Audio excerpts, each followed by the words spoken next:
I took a 6-month maternity leave as a full-time YouTuber, and when you are a creator, there's so many benefits, okay? You work for yourself, you set your own schedule, but taking a maternity leave is not, like, it's not something you're given. It's not like there's a guarantee of pay while you are gone, so a lot of creators actually don't take one, and I ended up taking 6 months, came back, I posted 2 videos, and then I went ghost again for another 2 months, and now here I am, want to share my experience, what it was like taking a maternity leave, what that meant for my income, how I was able to do it, and what really happened behind the scenes, why I took that leave. Like, there's so much I want to get into, so let's just do this. If you were following me during my pregnancy, I don't honestly remember a lot that I shared. I went through some traumatic stuff, okay? It fucked me up in a lot of different ways. My plan was always to take a tiny little break when my son was born, and then I was like, I'm gonna get back to normal content. I'm gonna keep filming, I'm gonna share my life. Like, yeah, my content's going to change because now I'm a mother. My work schedule is obviously gonna change because my goal was always to be a stay-at-home mom, and that plays a huge role in this. I am a stay-at-home mom as well as a full-time content creator, and I have got a house, a mortgage, where all of the bills and stuff falls on me, so I need to make money. So when I had my son, I actually didn't end up taking a maternity leave right away. I didn't really skip a beat with my content. I just continued posting because when my son was a newborn, okay,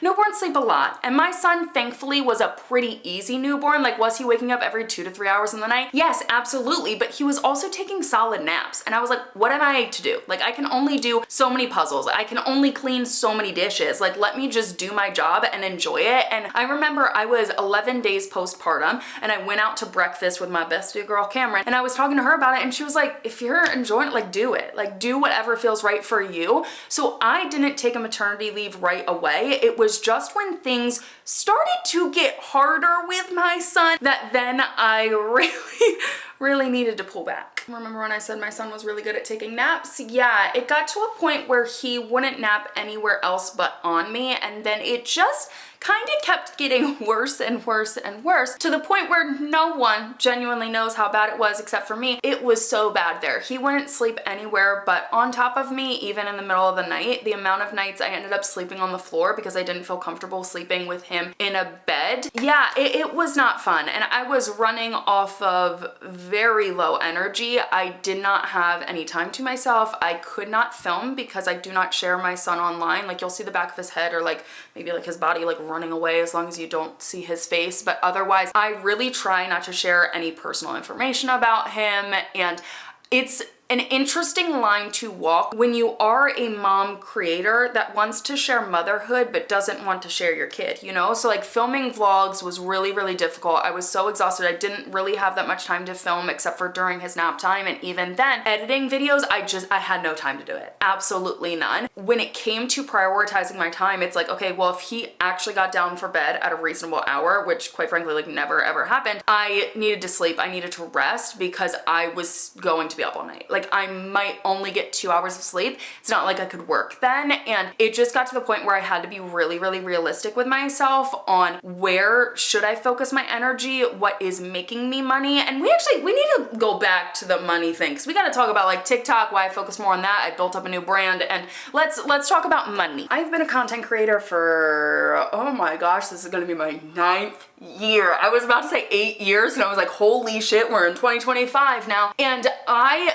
worked my ass off building my brand up. I now have almost 500,000 subscribers here on YouTube. I've worked really hard over this past year on TikTok. I've got 129,000 followers over there, but I worked my way up to making almost $400,000 a year over here. And I was really passionate about sharing passive income streams, why you need them, and how it's like really the best way to scale your income. Like, you can't just rely on one thing. You can't just rely on sponsorships. And I'm so grateful that I did work my ass off so that I was able to take a maternity leave, because when I left, when I went ghost on YouTube, I knew that if I posted absolutely nothing, no matter what, I was still making minimum $6,000 a month. So any extra work I did was going to make me a little bit more, but it was because of really 2 solid affiliate income streams that it was generating me thousands a month. Like, I didn't need to do anything. The work was already done, so that was just like bringing in money. And then AdSense, I had a lot of videos that were still getting views. So that was still like, even if I posted nothing, I was making minimum $500 off of AdSense and I could go ghost. Obviously it was going to have a financial impact on my brand. It was going to even have like a growth impact on my brand. Algorithms want you to feed them, okay? They want the content. The more you keep people on the platform, the more they are going to reward you with those views, and then obviously that like comes along with the money and potential brand deals and whatever else. So it got to the point where like I needed to take a break, and I was really focused on growing on TikTok. I felt completely stuck with my YouTube channel and even Instagram. Like I was so lost over there. So I was like, let me get started with TikTok, and I started from zero. Okay, did I mention it on my platforms that I already built up? Yes, but the conversion of getting people to go to TikTok was like maybe 1,000 people. Okay, I think it was like 1,500 or something. So it really gave me an opportunity to build a brand new brand, and I'm so damn glad because there's so many people that are finding me over there that have never seen me before, that are just knowing me as this new thing. And the last video I posted before I took my maternity leave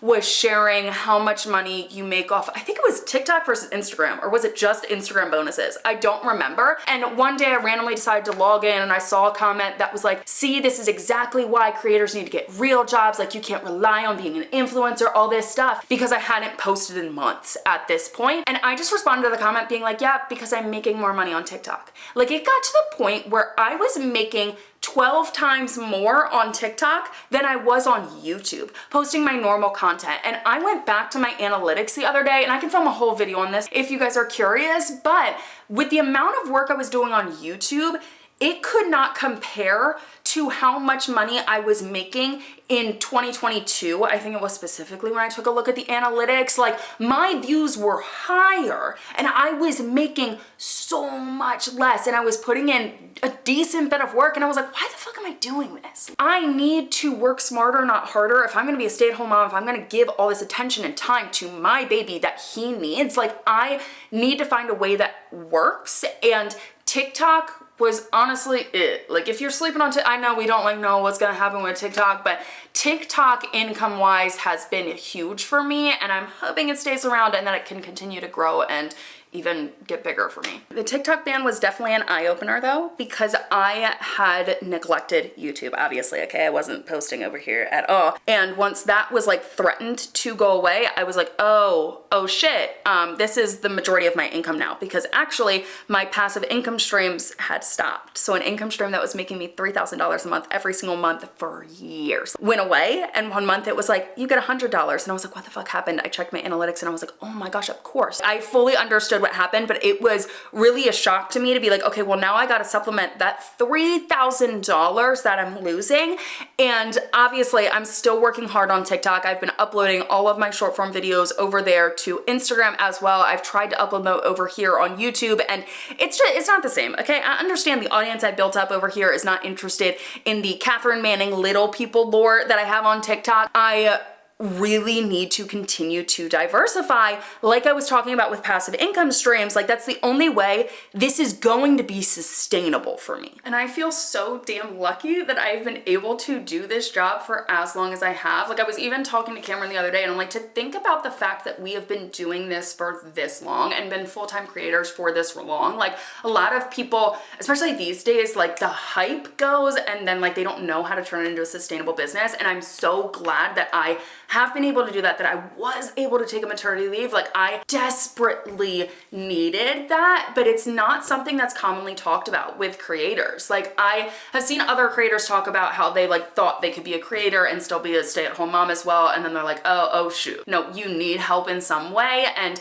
there are two creators specifically that I follow that gave birth within a couple days of me, and both of them have their kids in daycare for part of the week. And I get it. It's just not something I'm willing to do specifically. Like it's just, that's not the path for us. So doing everything myself, it's not something I pride myself on. This is not like a woo, pat myself on the back, like, oh my gosh, I can do everything. It's like, no, I really would love to hire a cleaning person this year. I really want to get like a meal service or something, because like I just can't do everything. And two things I can't give up: one, being a stay-at-home mom. Like I refuse to give that up. And two, like my job. I love my job so much, and I want to continue to have this thing for me that is separate from being a mother. And now that my son is sleeping a little bit better, okay? He has been taking a nap now for I don't even know how long, but usually he naps between 2 and 3 hours. Last night he actually slept through the night. That does not happen every night. Like the night before that we were up for 2 hours in the middle of the night.